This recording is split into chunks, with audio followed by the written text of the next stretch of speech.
Welcome to part 16. We have just finished our second dungeon, and now it's time to collect some goodies before moving on to the next area. Oh, hi Renato. Well, thank you. Uh-huh. Yeah. Well, then let's do that. Let's go speak with Tallow. Oh, and hi, Gorons. Yes, because of Link's action in the mines, the Gorons have now regained their trust in humans, or Hylians in Link's case. And, well, they're here to help out with the reconstruction of Kakariko Village. Now, to get up to where Tallow is, what we have to do is once again get on the Gorons' backs and get ourselves launched upwards. But again, because the Gorons are on nice terms with us now, they are just going to simply roll over, submit themselves, instead of us slashing their guts. But hey. And how would Tallow get all the way up here in the first place? I mean, it's very, very high. You'd think a child like him would be scared of heights, but, you know, Tallow's the guy, the type of kid who would run in headfirst into danger. In fact, he probably did when he ran into that monkey back in Ordon Village.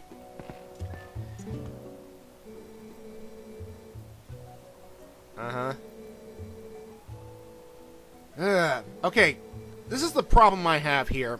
If the Gorons are so strong that they can take out monsters on their own, why did they need Link's help? Why did they need his help? I mean, surely they could have gone in and taken care of all those Bulblins and all those monsters. They could have probably taken the hero's bow out of the chest and shoot Virus and the crystal switch and stop them. Use their massive Goron strength to pull the chain. But no, they had to rely on the stranger wearing green clothes to help them. But then of course we would not have a game now, would we? So essentially Tallow is going to be here for the remainder of the game, keeping a lookout for monsters and whatnot. So by talking to him, we will initiate another minigame. And what we have to do now is it's essentially similar to what we did with the slingshot. We are going to shoot some targets, and if we shoot 3 specific targets, we will get a heart piece out of it. And Mallow, you're not inspiring much confidence in Link's shooting abilities. You see? That one's easy. Yeah, it was easy. And how in the heck did they get how in the heck did they get that target up there so fast? But again, why am I asking this? I mean, they got targets all over the trees. They probably climbed the trees, and again, maybe Link helped down or something. So, yeah. Alright, the third and final target is this pole right here. Now, we have to shoot it from right here, and the best way to do it is just aim for the pole carefully.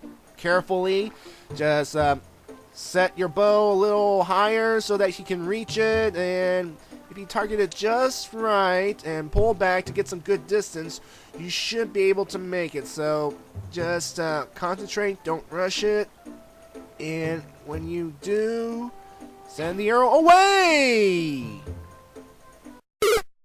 Yeah, I missed a few times, but I was playing this on a small TV screen, so my line of vision was pretty limited. Now, I like to bring up a fact, another difference between the Wii and the GameCube version with regards to the bow and arrow. Now, with the GameCube version, we need to rely on essentially our own eyes, our own line of vision to properly aim and shoot the arrows. But when you are using the Wiimote to aim the bow and arrow, there's this nice little red dot that appears to where you want to aim for the bow, where you want to aim your arrow. So, yeah, that's an advantage the Wii folks have. So, well, I guess we're going to have to do it the hard way, huh? Now, throughout that minigame, Mallow will commentate if you continue to miss that pole, saying that you're wasting his time. And if you so happen to run out of arrows, because during this minigame you are using your own ammunition, talk to Mallow, he will sell you some, that little extortionist. Oh, regardless whether or not you successfully complete this minigame, this item that we just bought, the Hawkeye, will become available in Mallow Mart. Now this item here, when equipped, will essentially turn the bow and arrow into a sniper weapon. We can basically zoom in on the targets and pluck them off from a distance. And if we use the Hawkeye during this minigame, Mallow would consider that cheating. But hey. But don't worry, I will demonstrate the Hawkeye at a later point in this game. Well, now, again, because the Gorons and the humans are now on good terms again, they are bringing down bomb supplies, which means bombs are now available to us. Yay! So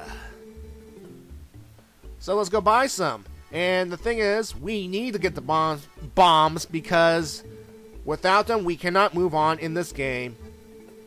And in addition to getting bombs, we are going to get our first bomb bag, which can hold up to 30 bombs for a good price. Now, if you do not have the rupees to buy this special deal, we have to go out to Hyrule Field, kill enemies, cut some flowers, cut some grass, until we get enough rupees to sell them. And the thing is, though, it looks like there's a slot for 2 more different types of bombs, but like Barnes said, his storehouse did not survive. And, hey, it's not my fault, Barnes. I mean, well, it is my fault, but the game script told me to blow it up. I mean, if you want to blame anyone, blame Nintendo. I mean, we had to destroy it per game script, so I know, excuses. And here's a nice little Easter egg you can do, or trick you can do while in the bomb shop. Now, plastered throughout his shop, Barnes has these signs that say no open flames or flame materials because he does not want his bomb shop to go kablooey. And if you whip out your lantern and light it, Barnes will initiate this system where he will rain down water on you and to put out this lantern because he means business. He does not want his building to go kablooey. Now, speaking of making things go kablooey, I just blew up a boulder which leads to this nice little passageway which takes us to this upper area of Elden Spring. And we are here because down below is a treasure chest, and inside this treasure chest is another heart piece. Yay. And thus we get an additional thing of health. Yay. Going up, up, up, swim, swim, swim, swim, swim. Alright. Now there is actually one more heart piece in this general area that we can get right now. Now Barnes mentioned that we can combine bombs and arrows together to essentially create a new weapon. The bomb arrow. Now because, again, this Link does not have access to magical arrows such as the fire and ice, we're going to have to be more creative this go around. And we are going to form the bomb arrows. Essentially, the bomb arrows, when you combine the two items, they are explosive ammunition. You just aim them at a rock or enemies, and they make things go explode, make things all kaboom-like. Now, bomb arrows actually appeared in the Zelda series before. Their first appearance is in Link's Awakening, and some would perceive it to be a glitch, some kind of error. And the game developers say it was not. Whether this is true or not, that's up to you. So, I like the fact that in this game, it's a bit more official that these bomb arrows are now part of our inventory. Now, Barnes say that he will send a letter detailing how to combine them, but it's very, very easy. Even the game tells you how to combine them. Essentially, what you have to do is, when you're in the item menu, when you highlight the arrows, it gives you the option to combine the bombs, and when you go click on the bomb area, and it's like, press R, click, you got bomb arrows. And it's like, you don't really need the help, essentially because the game is helping you that way.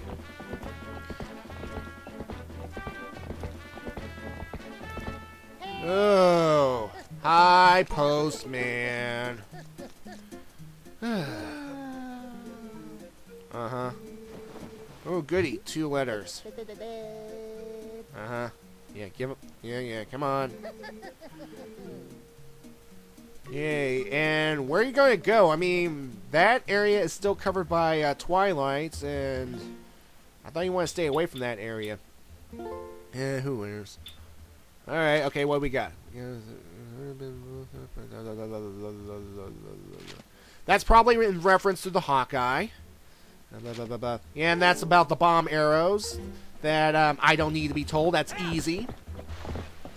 And the thing about bomb arrows is, especially in the 3D games, is you know how in past games that you have to rely on using your essentially your own tossing skills to reach boulders that are far off? Well, not in this case. What I'm doing right now is I am bombing boulders that are in this pathway, because in the end we're going to reach a chest that contains a heart piece. Yay, we're getting a lot of heart pieces in this go around. And when we get to a certain point, we will need to bomb a boulder that's across the gap.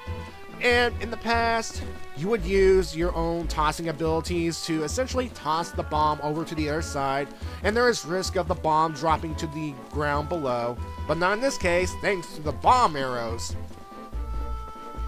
And in this case, and when we get to here, after you bomb the boulder with the bomb arrow, just make a leap of faith, and you should be able to grab the vines across the gap. Now, the thing about bomb arrows is, how many bomb arrows you have available depends on how many bombs and arrows you have in your inventory. For example, if you have, let's say, 20 bombs and 30 arrows, you can only have 20 bomb arrows. The same thing goes with the amount of arrows you have. Say you have 25 arrows and 30 bombs, you'll only have 25 bomb arrows. See? And when you run out of bombs, and you still have arrows, you automatically go back to the regular arrows. So that's a nice little attention to detail here. I mean, don't go wasting these things too much, because we're still going to need the bombs and the arrows separately at certain points of the game. So it's a little fun fact. And yay, heart piece, more health, hooray.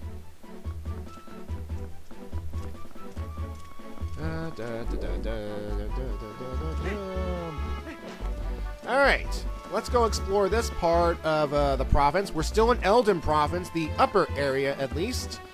And yeah, this big area, it's not much to look at. I mean, it's just essentially a near dead area. It's used for horse battles, as we saw earlier in this game. And the only reason I'm sticking around in this area is there are 2 golden bugs to get. Yep, I'm still collecting those golden bugs. Again, they will pay off eventually. Oh, and these things are poking out of the ground right now. They're good old levers. They're back. Another Zelda enemy of the past. Now, what makes the levers different this go around is, well, you would usually have one or groups of them come straight towards you, but in this case, the levers are essentially popping up in groups of 3s and surrounding you. Now, here's the thing. They will not attack you unless you make a certain move, like you were to stop or move in a certain direction. Otherwise, it will just circle you and circle you and circle you.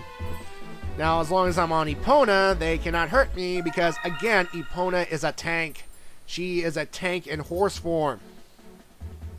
Now, finding these golden bugs here in this case, they're going to be a little more difficult because there are no discernible landmarks, as it were. Now, just look at my video, just look at where I am on the map, and for all intents and purposes, you should be able to locate the golden bugs. Now this one right here will be most difficult because it will be out in the open, and it's going to be hard to see in the daylight. But thankfully, the sun is setting. It will become nighttime, which will make the golden glow more easier to spot. See, there it is. I see her right now. Now, there are, of course, the levers that will bug you, or essentially trying to get this thing. So, you can either kill them in one shot with arrows, or one slice with your sword will take care of them. They're easy. And, like before, like the other golden bugs, just walk up carefully to them, do not disturb them, and just nab them. So, yeah, it's easy as that. Go away. I'm trying to get some golden bugs. They will pay off later. You will not stop me. Stupid levers. Stupid plant leech things. Ah, come on. See, now the game's messing with me. See? Alright. Alright, let's go grab it and... Oh, no, don't hop away. Don't hop away. There we go. Good. We got our thing. Let's get out of here. Run away! Ow! See, they still take a quarter heart, but they're just for annoyance. So let's move on. Believe it or not, there are actually 2 more golden bugs in this province. They're actually located near the Bridge of Eldin. In fact, one of them is on the Bridge of Eldin. So let's head towards that direction because we need to head there anyway. Go, my mighty steed. Be fast. Get going.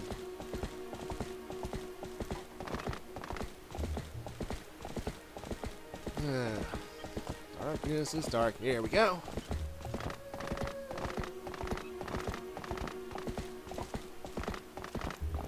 Of course, be careful. There is a Kargarok in the area. And the Kargaroks in this game look more like pterodactyls because the Kargaroks in Wind Waker are essentially just regular old annoying birds. And these ones look like... I don't know why they've been redesigned to look like pterodactyls instead of birds, but what do I know? I did not design this game. Anyway, to get the first golden bug in this area, just use the Gale Boomerang, bring it down, and bam. Easy. The second bug is a little more tricky. And first of all, it depends on where you need to stand and what you need to blow up. It's right across the bridge. It looks more peaceful now that there is no enemies, there's no barricades, there's no jousting. Even though it's in ruins, it has a nice little quality to it, I have to admit. Alright. First, what you want to do here is stop, obviously. There we go. Go over here to this boulder right here. And see, there's the second golden bug. There's its partner. We're going to blow up this boulder right here. What are you doing? Blow up this boulder. Come on, past me. What are you doing? There we go. Okay. Alright, blow up this boulder, and if you want to go ahead, collect the rupees it drops. Because sometimes blowing up boulders is rewarding!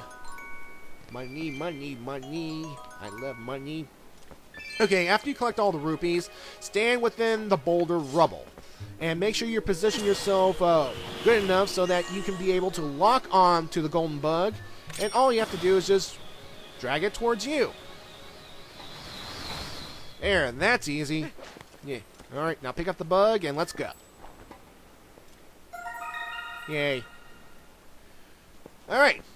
Now what we have to do here is see those boulders right there? We are going to bomb them in order to continue to the next area. Yay. And here's the thing. Once we essentially blow up this thing, well, it will trigger an event. And what kind of event? Well, you'll see.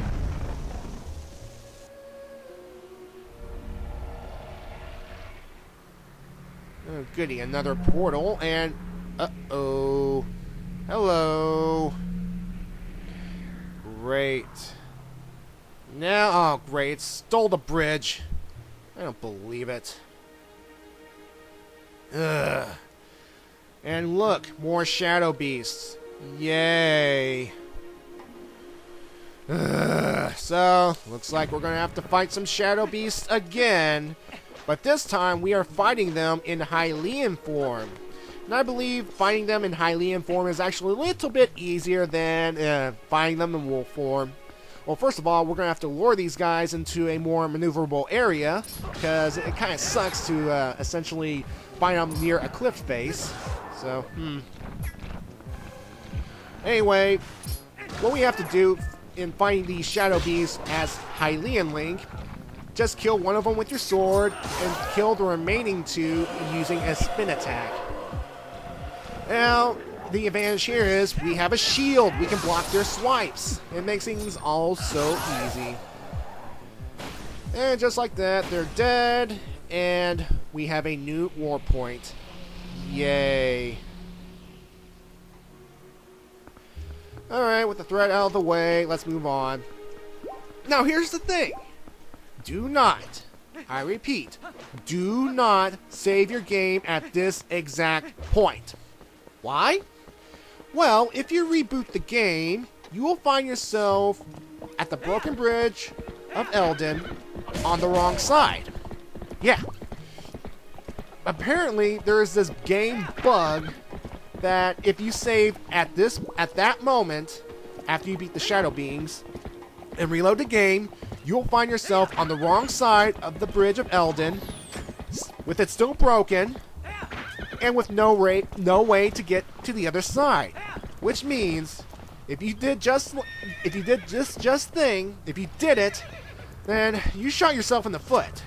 You might as well just end the game, take the disc out, put it in its case, toss it across the room, go to another room, or else if you're in your own room, and scream like a mad person. Because all those hours, all that hard work of getting past 2 dungeons, getting all those items, getting this far, ruined.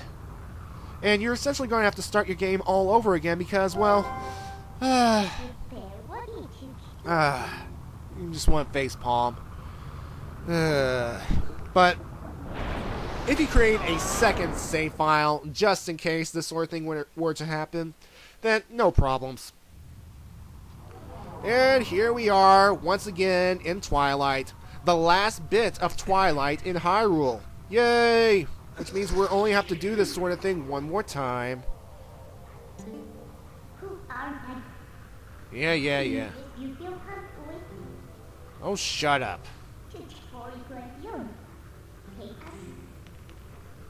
Yeah. So once again, we are off. Same thing as before. Running as Wolf Link with Midna on my back.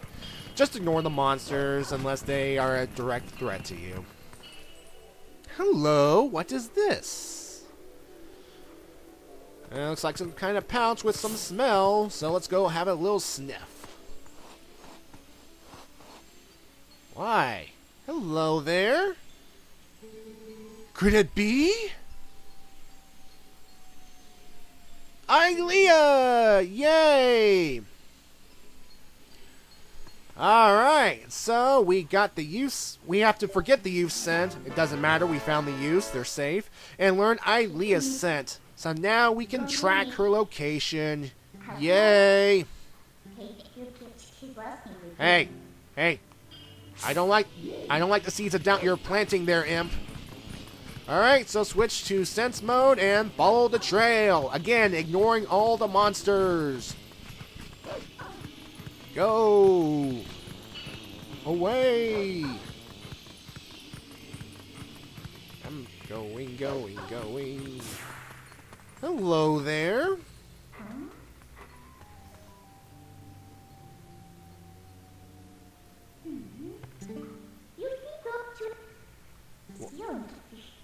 Well. So it turns out that Hyrule Castle is in the Lanayru province of Hyrule.